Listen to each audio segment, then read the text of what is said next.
왜? 그래도 되니까. 이 사람은 그래도 되는 사람이니까.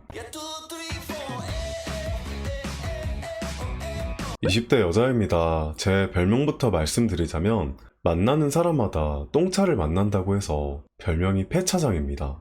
저는 연애할 때 상대방을 엄청 좋아하고 깊게 빠지는 스타일인데 그러다 보니 쓰레기들한테 쉽게 휘둘리고 대이는 제 자신에게 현타가 오는 중입니다.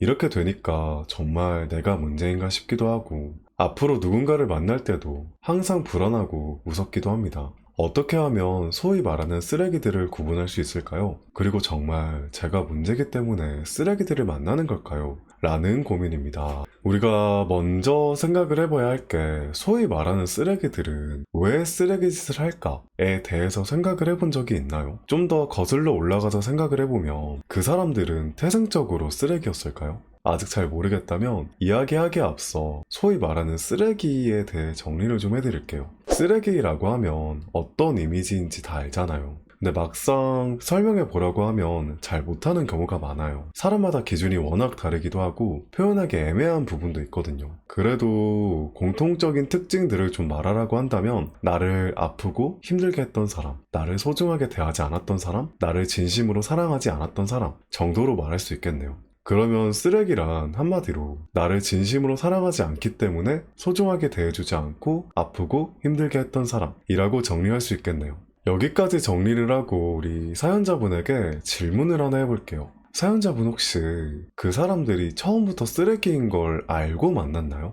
아니요, 사귀기 전이나 연애 초반에는 정말 착하고 좋은 사람들이었어요. 주변 평판도 좋고 이미지도 좋은 사람들이었는데 사귀고 나니까 다들 점점 돌변하더라고요. 이 말을 들었을 때 사연자분도 그렇고 아마 듣고 계시는 대부분의 사람들이 쓰레기들이 일부러 꼬시려고 좋은 사람인 척 연기를 했구나 라고 생각을 많이 하실 거예요. 근데 제 생각은 조금 다르거든요. 저는 쓰레기 짓을 하는 건 어느 정도 연인의 책임이 있다 라고 생각하는 주의입니다. 지금부터 왜 그렇게 생각하는지 그리고 쓰레기들이 만들어지는 과정에 대해서도 설명을 드릴게요. 소위 말하는 쓰레기들이 사귀기 전이나 연애 초반에 잘해줬던 행동들도 다 진심이었을 확률이 굉장히 높아요. 그러면 그랬던 사람들이 왜 돌변을 하고 쓰레기가 됐냐? 연인을 만나다 보니까 이 사람은 쓰레기 짓을 해도 되는 사람이라고 인지를 했기 때문입니다.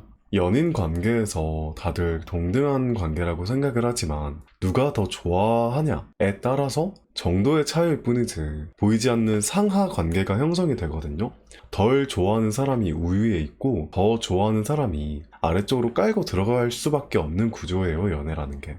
사귀기 전이나 연애 초반에 서로 좋아하는 정도가 비슷하거나 차이가 나지 않아서 서로에게 잘해줬다고 한다면 시간이 지나면서 상대방이 본인에게 더 이상 매력을 느끼지 못한다던가 사귀고 나니까 자기가 기대했던 거랑 좀 다른 사람이었다던가 아니면 뭐 단순히 질렸다던가 하는 등등의 여러 가지 이유로 좋아하는 정도가 점점 떨어지는 반면에 사연자분은 그게 아니잖아요. 좋아하는 정도가 크게 차이가 없었을 거예요. 그러면 상대적으로 상대방이 본인을 좋아하는 것보다 본인이 상대방을 좋아하는 마음이 더 커지게 되는 과정에서 상대방은 그걸 귀신같이 알아차린단 말이에요. 그러면 자연스럽게 상하 관계가 형성이 되면서 관계의 끈은 아쉬운 게 없는 쓰레기 쪽에서 쥐고 있기 때문에 더 좋아하는 사람이 쓰레기에게 휘둘릴 수밖에 없는 구조가 되는 거예요. 그 구조에서 처음에는 가볍게 쓰레기 짓을 시작합니다. 근데 어떡해요? 내가 더 좋아하니까, 헤어지기 싫으니까 이해하고 넘어가야지. 그러다 보면 점차적으로 쓰레기짓이 심해지고 당연하게 되는 거예요. 왜? 그래도 되니까. 이 사람은 그래도 되는 사람이니까. 이미 쓰레기들은 아쉬울 게 없잖아요. 왜? 그래서 헤어질 거야? 너 나 좋아하잖아. 싫으면 헤어지자. 누가 더 손해 같아? 라는 마인드로 쓰레기짓을 하는 겁니다. 그래서 쓰레기가 쓰레기짓을 하는 건 어느 정도 연인의 책임이 있다 라는 겁니다. 한마디로 애들 오녀오녀 키워서 버릇 나빠진다 라고 생각하시면 이해가 빠르실 것 같아요. 결국에 사연자분에게 이야기를 하고 싶은 게 쓰레기를 만나게 되고 그 쓰레기들이 쓰레기짓을 하는 건 절대 본인 잘못이 아니에요. 그게 본인 맘대로 되는 게 아니잖아요. 근데 그 쓰레기들이 하는 쓰레기짓을 단순히 내가 더 좋아해서 헤어지기 무섭다는 이유만으로 묵인하고 방치했던 본인의 잘못도 어느 정도 있다라는 말입니다. 그런 사람들이 본인을 함부로 대하도록 놔두지 말자고요. 세상에서 자기 자신이 제일 소중하잖아요. 좀 극단적으로 예시를 들어볼게요. 우리가 살면서 주기적으로 건강검진을 받잖아요. 그래서 한번 받아봤는데 내 위에 종양이 있대. 그러면 위를 절제하든가 종양을 제거하든가 하는 수술을 받아야 되잖아요. 근데 수술이 무섭다고 그 종양을 계속 방치했어. 그러면 그게 점점 커져가면서 나중에 암이 될 수도 있다는 겁니다. 이제 말기가 되고 나서야 그때 제거할 걸 이러는 거랑 좀 비슷하다고 보시면 돼요. 그래서 우리가 뭘 해야 하냐면 새로운 사람을 만나는 것 자체를 무서워하지 마시고 호감이 생기고 마음이 생긴다면 일단 만나시면 됩니다. 그 다음에 상대방이 나에게 함부로 대하려고 하거나 쓰레기 짓을 할 기미가 보인다. 그러면 그 사람들에게 시간 낭비하지 말고 단호하게 끊어낼 수 있는 능력을 길러야 한다는 겁니다.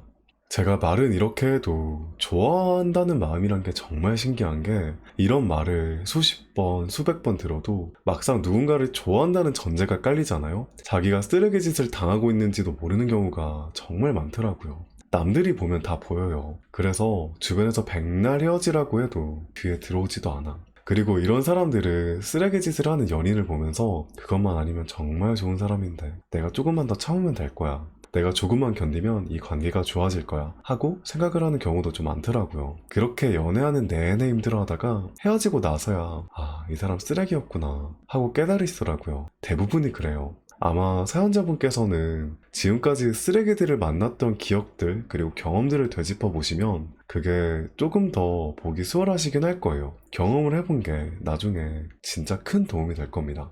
나한테 백날 첫날 쓰레기 짓을 했던 그 사람이 헤어지고 나서 나중에 소식을 듣거나 그 사람의 SNS를 문득 봤는데 다음에 만난 연인한테는 누구나 부러워할 정도로 예쁜 연애를 하는 사랑꾼이라는 거를 발견했을 때 나에게 보여준 모습과 정반대의 연애를 하고 있을 때 되게 비참하고 억울할 것 같지 않아요? 그러기 전에 우리가 먼저 쓰레기는 쓰레기통에 끝!